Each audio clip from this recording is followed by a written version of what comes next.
Soy Roberto Pombo.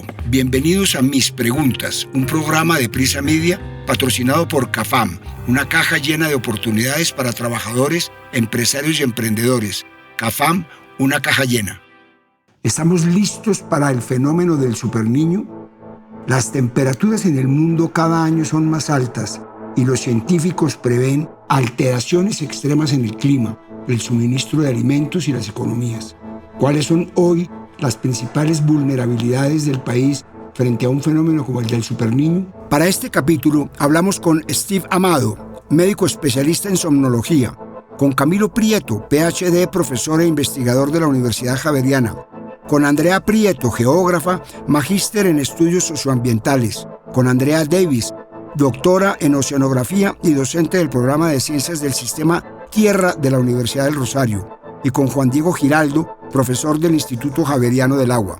Soy Roberto Pombo y este es el capítulo 199 de Mis Preguntas. Bienvenidos. ¿Qué tan importante es el sueño en sus vidas? A medida que pasan los años, uno se da cuenta, como con la mayoría de otros temas, que dormir bien es un lujo. Porque resulta que para dormir bien no solamente se necesita tener sueño, sino que es una ciencia. Los expertos recomiendan, como para muchas otras actividades, tener disciplina, acostarse siempre a una misma hora. Pero más importante que todo eso, para dormir bien, es el clima. Y este aspecto está causando una crisis silenciosa que no vimos venir. La calidad del sueño en todo el mundo se está desgastando y todo gracias al aumento de la temperatura. Según un artículo publicado en la revista científica Nature, en marzo de este año las altas temperaturas del planeta están perturbando los patrones de sueño a escala mundial. A medida que el planeta se calienta, especialmente durante las noches, a las personas les resulta cada vez más difícil conciliar el sueño y mantener una buena calidad de descanso. Y quizás el problema les parezca poco grave, pero es todo lo contrario. El estudio encontró una conexión entre la pérdida de sueño futura con efectos a largo plazo en las nuevas generaciones mediante simulaciones climáticas. Erosión del sueño a futuro. Las proyecciones muestran un empeoramiento notable del descanso global si las temperaturas siguen subiendo. Por una parte, las autoras Kim R. Van Dalen y Johan Ballester encontraron que el deterioro del sueño afecta el desarrollo infantil y esta falta crónica de descanso se traduce directamente en un declive de la capacidad cognitiva general de la infancia. Y por otra parte, este problema va a causar mayores costos socioeconómicos, un menor desarrollo cognitivo en los niños, frena el potencial educativo y productivo de las sociedades, lo que va a generar enormes costos económicos y a profundizar las brechas de desigualdades en el futuro. Y de acuerdo con Kelton Minor, profesor de Ciencia de Datos del Comportamiento Planetario de la Universidad de Copenhague, la pérdida de sueño es no lineal, lo que significa que la curva se vuelve más empinada a medida que sube la temperatura. Cada grado adicional de calentamiento quita más horas de sueño que el grado anterior. ¿Cuáles son las consecuencias de un mundo que cada vez duerme peor o menos cantidad de horas? Esto me explicó Steve Amado, médico experto en somnología.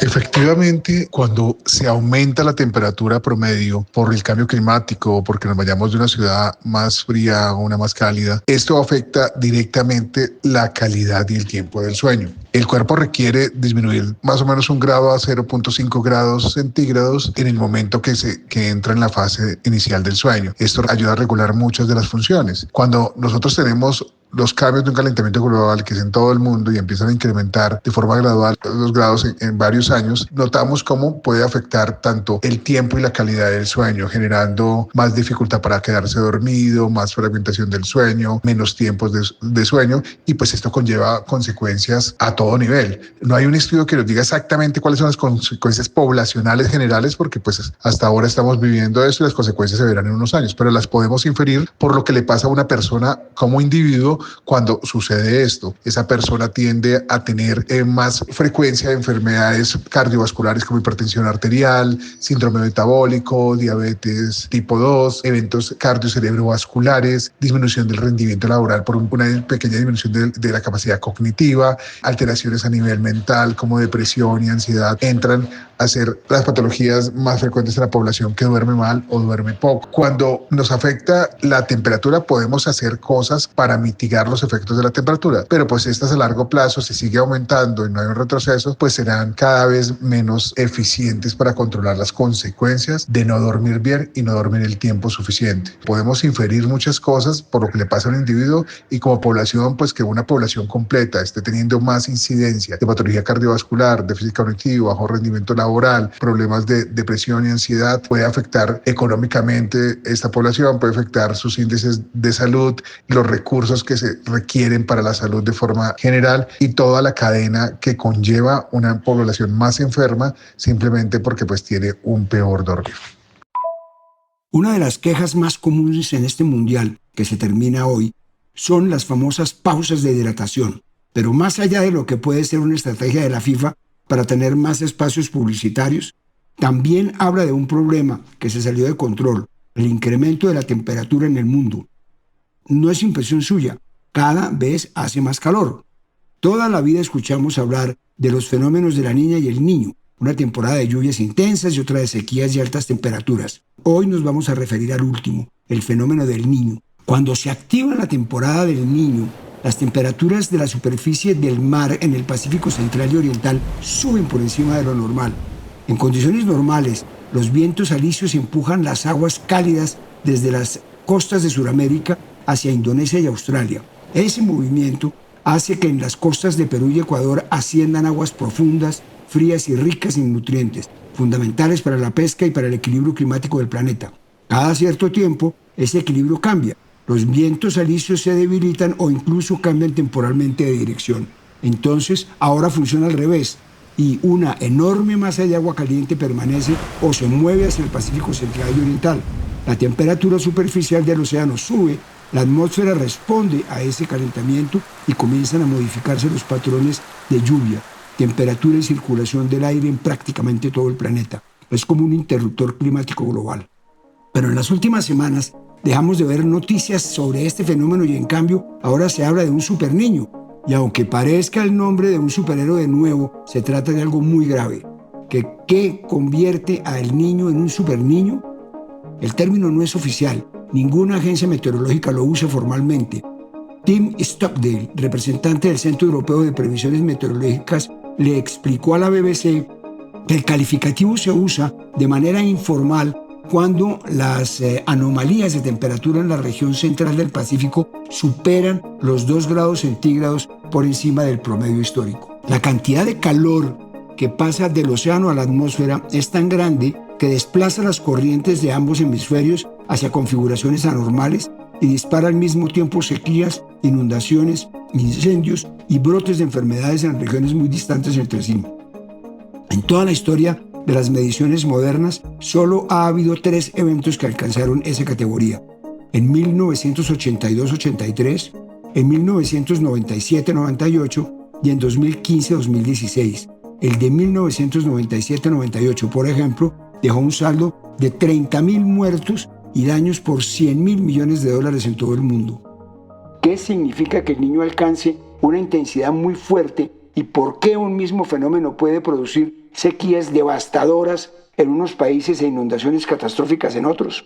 Escuchemos la respuesta de Andrea Prieto, geógrafa, magíster en estudios socioambientales. Un fenómeno del niño muy fuerte o superniño, como también se le conoce, ocurre cuando una amplia zona del Océano Pacífico ecuatorial se calienta, generalmente más de 2 grados por encima pues, de su promedio, de su temperatura normal. Puede parecer poco 2 grados, pero estamos hablando de millones de kilómetros de océano, ahí es la magnitud. Y ese cambio que hace modifica los patrones de circulación de la atmósfera, es decir, cambia los vientos y cambia la distribución de la humedad, lo que conlleva a que haya cambios de los lugares donde llueve y cuando llueve. Por eso algunas regiones tienen más agua de lo habitual y otras mucho menos. Entonces, en Colombia, por ejemplo, lo que pasa es que suele disminuir la lluvia y aumentar la sequía, los incendios y la escasez de agua. Pero en cambio, por ejemplo, en las costas de Perú y de Ecuador pueden enfrentar lluvias extremas que generan inundaciones y deslizamientos. Aquí también es importante entender que el niño, este fenómeno no actúa sobre territorios vacíos, ¿no? Sus impactos son mayores, donde ya existen problemas como la deforestación, la degradación de ecosistemas, donde ya hay escasez de agua, donde hay un crecimiento urbano desordenado o donde hay pobreza.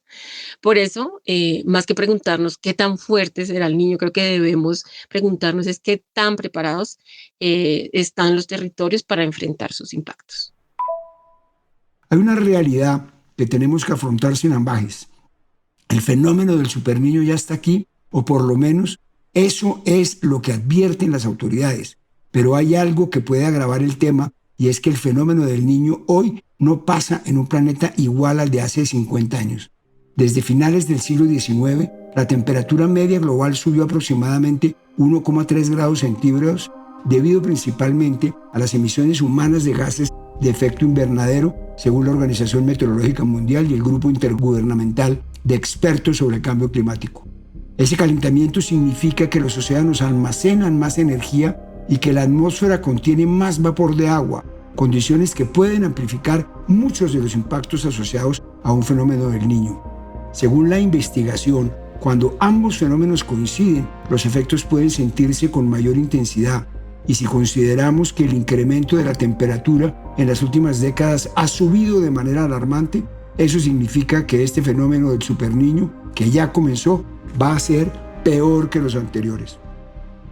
El secretario general de las Naciones Unidas, Antonio Guterres, afirmó a comienzos de junio que el Niño añadirá combustible al fuego de un mundo que ya se está calentando y pidió a los gobiernos fortalecer los sistemas de alerta temprana y la preparación frente a eventos extremos.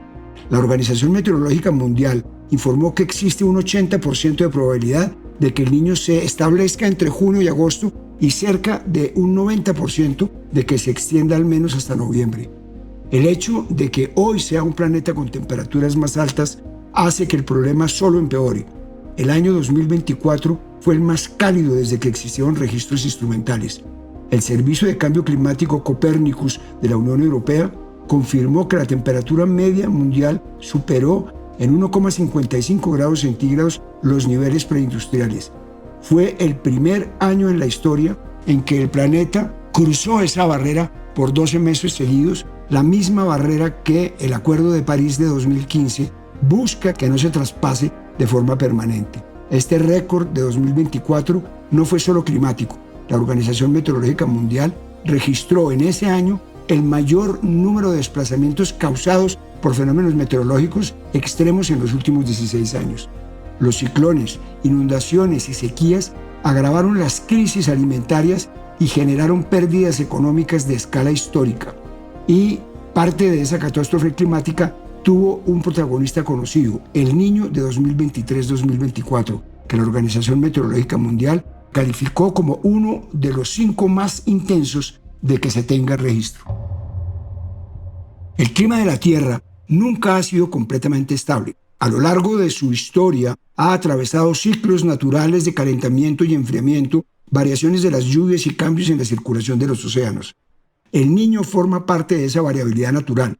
Los científicos conocen registros de ese fenómeno desde hace siglos y saben que aparecen de manera irregular, normalmente cada 2 a 7 años. Sin embargo, el problema está en que, como advierten los científicos, el cambio climático de origen humano funciona como un amplificador. Entonces, aunque el Niño es un fenómeno natural y cíclico, cuando se da en un planeta más caliente, sus efectos son cualitativamente distintos. Carlo Buontempo, director del Servicio Copernicus, le explicó a Radio Francia Internacional así: los impactos de temperatura y precipitación van a ser peores porque cuando el Niño alcance su pico, lo va a hacer en un mundo que ya tiene una temperatura mucho más alta.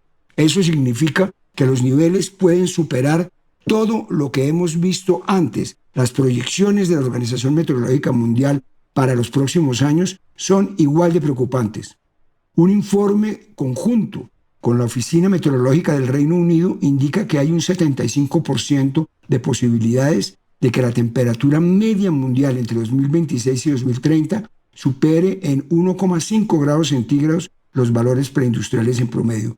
y hay un 86% de probabilidades de que uno de esos años bata el récord de temperatura establecido en 2024.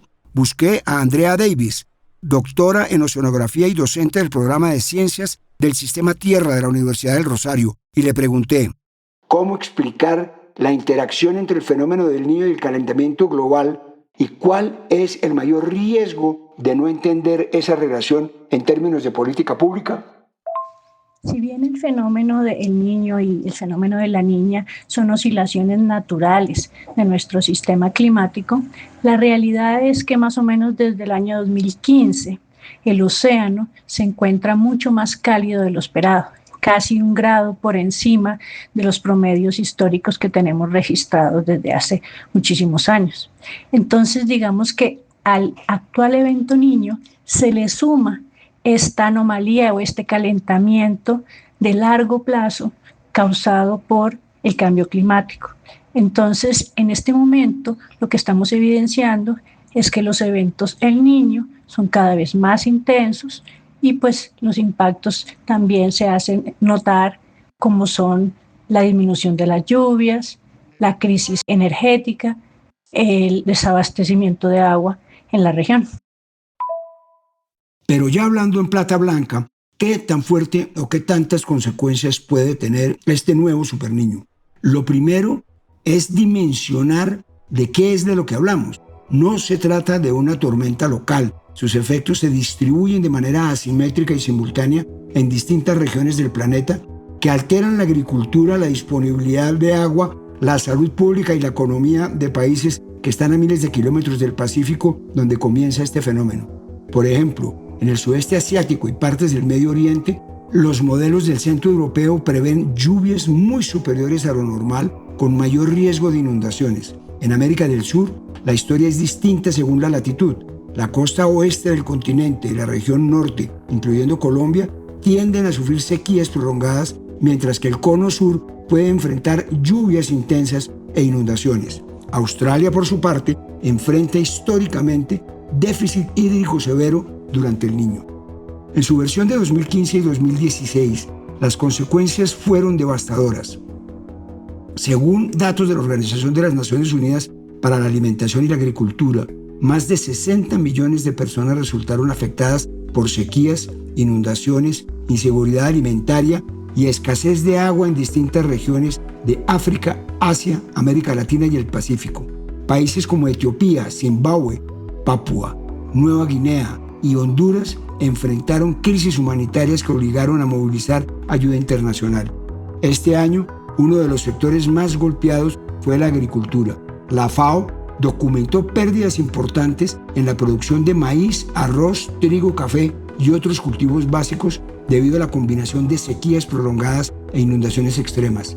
En varios países africanos, las cosechas disminuyeron de forma significativa, lo que incrementó la inseguridad alimentaria y elevó los precios de los alimentos. En el plano de la salud pública, los efectos son igual de fuertes. La Organización Panamericana de la Salud reportó que en el contexto del fenómeno del Niño, en 2023 se registraron más de 4 millones de casos de dengue en las Américas. Y un estudio publicado en la revista biomédica del Instituto Nacional de Salud encontró una relación positiva y significativa entre el Niño y la incidencia de dengue en departamentos del Caribe como Bolívar, Cesar, Córdoba y Magdalena. Según un análisis de la firma Zero Carbon Analytics, la frecuencia de episodios extremos del Niño ha aumentado desde la década de 1950 y algunas proyecciones apuntan a que estos eventos extremos podrían duplicarse a medida que las temperaturas globales sigan subiendo. Lo que antes ocurría una vez por generación podría empezar a ocurrir una vez por década. Y como si todo eso fuera poco, hay una dimensión que los científicos subrayan con especial preocupación. Los efectos del Niño no se ven de inmediato. Sus consecuencias sobre la temperatura tienen un retraso de varios meses. Mejor dicho, incluso si el fenómeno llega en el segundo semestre de 2026, sus mayores impactos sobre la temperatura del planeta podrán registrarse en 2027. El climatólogo Carlo Buontempo, nunca mejor puesto un apellido, afirmó que si el fenómeno no ocurre en 2026, va a pasar casi con certeza en 2027 y que en cualquier caso es probable que ese año rompa el récord de temperatura de 2024. ¿Cuáles son las lecciones más importantes que deberían guiar hoy las decisiones de los gobiernos para hacer frente a los efectos de un superniño? Esta es la explicación que me dio Juan Diego Giraldo, profesor del Instituto Javeriano del Agua.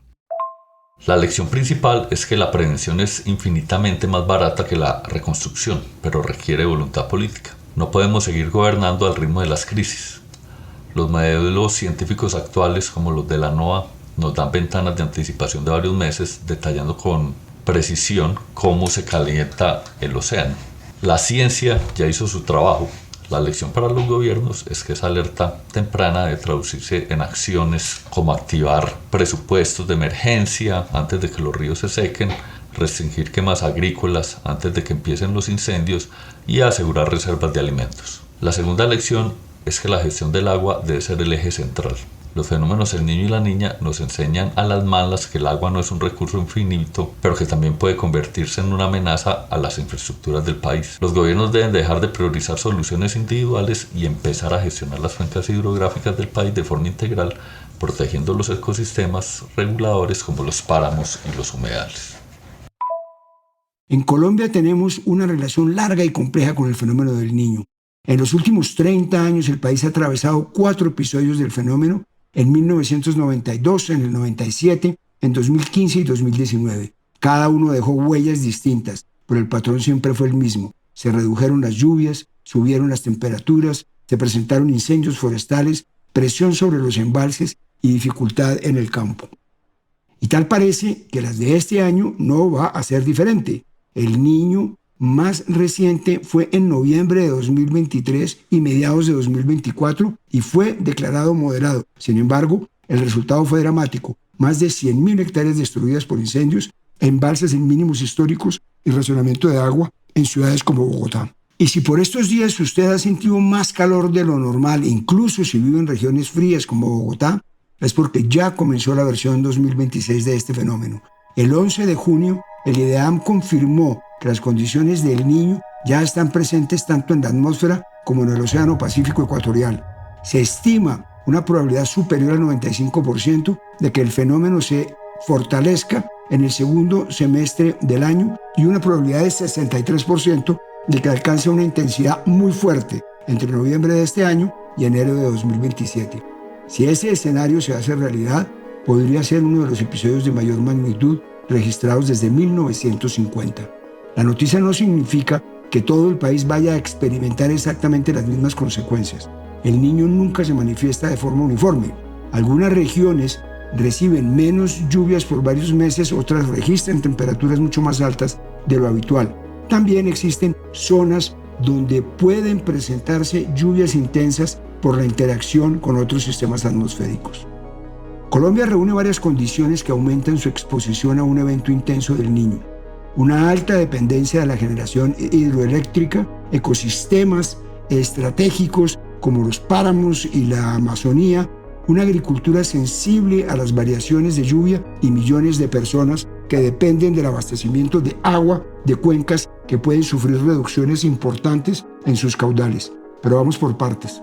Por un lado, la disminución de las lluvias tiene un impacto inmediato sobre los embalses. Colombia produce cerca del 70% de su electricidad en centrales hidroeléctricas, una proporción muy superior a la mayoría de países latinoamericanos.